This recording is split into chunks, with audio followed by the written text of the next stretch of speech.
Hello gamers, today I'll be talking about this board game called The Quest for El Dorado. Now, in one of my previous videos, the one that's cringy and terribly edited, I declared Super Motherload as my number one deck building board game. Quest for El Dorado to me is a very close second place. I find that it really depends on my mood and the people that I play with on the day. If I feel like a meatier, more strategic game, I'll play Super Motherload. But if I'm down for a more interactive and tense game, I will choose Quest for El Dorado.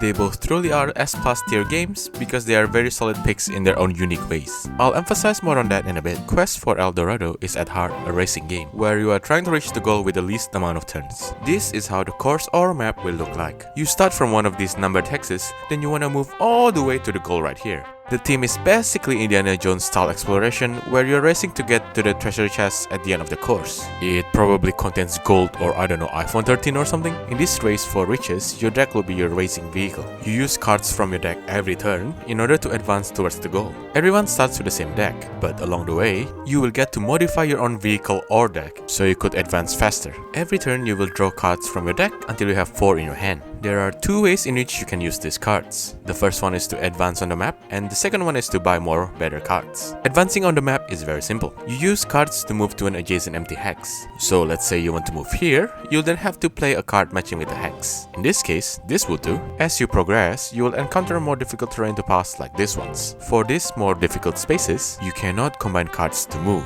meaning that 2 of these 1 green machete cards cannot be used in order to move into this 2 green machete space. The opposite could still happen though, as in you could use this 2 machete card to move through 2 of these 1 machete spaces. There are 3 basic terrain types, so you need to use the right cards. Some hexes are a bit different, like this ones. The grey hex just means discard how many ever number of cards as depicted on the hex. The red ones is a trash hex to get rid of a number of cards for the entire game, mostly to thin out your deck to make it more efficient. But these trash hexes cannot be abused, as they can only be used once per that unique hex. Oh, and these mountains counts as an impassable terrain. Also, you play 1 card at a time. If you want to move to this hex using a 2 machete card and 1 water card, you cannot advance another space forward after the water space. So you basically keep playing these cards until you reach the finishing line. The second use of these cards is to purchase other, better cards. The cards that you can buy are placed in this market board, but once one of the piles run out, you will then gain access to the whole market. When someone buys something from outside of the market board, the card's remaining pile will then be placed on the empty spot, thus narrowing your choices again until another pile is empty. Say you wanna get this one with the price of 3 gold. You will then have to pay the cost using the cards in your hand. Here's the rule to follow. The gold cards that you have will always be worth the number listed on it, but any other cards that are not gold cards are always worth half a gold. Not half times whatever number that is there, it's just flat 0.5 gold. So back to the card that costs 3 gold. You can either pay that using these 3 gold cards, or 2 of these gold cards plus 2 of these non-gold cards. You then put the card that you just bought on top of the discard pile. Once you run out of cards to draw from your deck, you'll then reshuffle your discard pile to form a new deck, which effectively recycled your deck, but this time it's a bit better.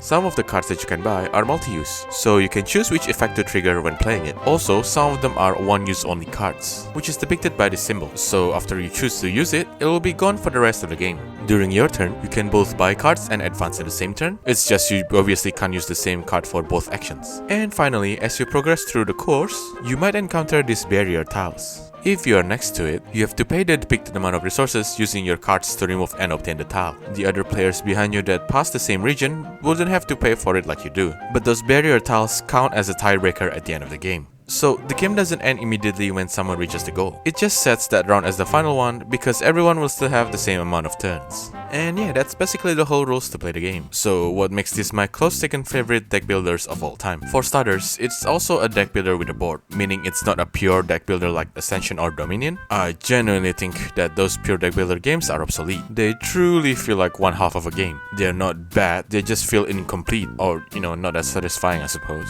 To me, the best part of this game is actually the high fun factor of it. It's considerably faster, more intense and interactive between players compared to other similar deck building games. Because you're racing, it's important to block your enemies from getting ahead of you, so it feels like you're elbowing each other in the game most of the time, but in a really fun way. It is also less of a Euro game, which most likely contributes to the fun factor. I also just love games that doesn't determine your victory by comparing points. The card market has also got a bit of an unconventional twist to the Dominion style market, which is new and narrows down your choices a lot more, which ultimately it reduces AP or analysis paralysis. It's a very good and welcome change, but they're not as drastic as what Super Motherload did. So I'm probably a broken record at this point with this one, but this game is truly a great family style gateway game, which I really love. This is also a game that you could break out to board gamers of any level, and they're most likely going to like it. Not only is Quest of El Dorado accessible and easy to teach to new players, but it's also strategic and tense enough for veteran gamers. It baffles me that this game, along with Cartographers, isn't as widely popular as games like Ticket to Ride yet. Oh, by the way, replayability is surprisingly high with this game, which I couldn't say the same for Super Motherload.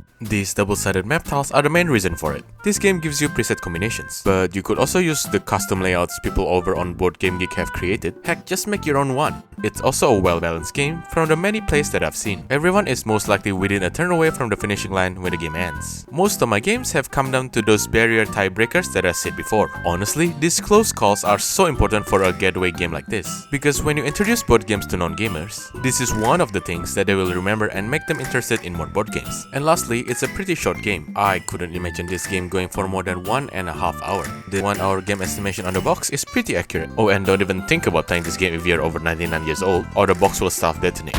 Just like Cartographers, I have not gotten a single bad reaction from this game. I know I said that Super Motherload is my #1 deck builder, but if I had to choose only one deck builder, I would choose this one. Simply because I believe that this game will be loved by a much wider audience, meaning that I'll be able to play it more with everyone. A minor complaint I have about this game will be the rather lengthy setup time, but honestly it's justified because you're doing all the fiddly bits up front, as there is almost no tokens in this game. Oh, and the cards are rather small, but in a way they solve the potential table hog issue, because there's a lot of cards that needs to be displayed in a Dominion style market. There's the new edition with the bigger normal size cards if you prefer it otherwise. By now, some of you will probably ask, well, what about Clank? It's a pretty fun game too, right? There are definitely parallels between the two. They are both about exploration, where you move through a map with cards and you build your deck along the way. And I gotta say that Clank has the same massive fun factor as Quest of El Dorado. But the problem I've got with Clank is that the setup and the overall game time is just considerably longer. I'm talking about almost 2 hours for an arguably similar game experience. Not to mention that the rush in rush out strategy in Clank is more annoying than anything. Plus the Ascension style market in Clank can be pretty swingy at times. I grew to dislike the fact that I might just reveal the best card ever to the next player after I bought a card. I honestly haven't played Clank again ever since I got Quest of El Dorado and Super Motherload. I would still play it, but maybe with people that take turns real quick.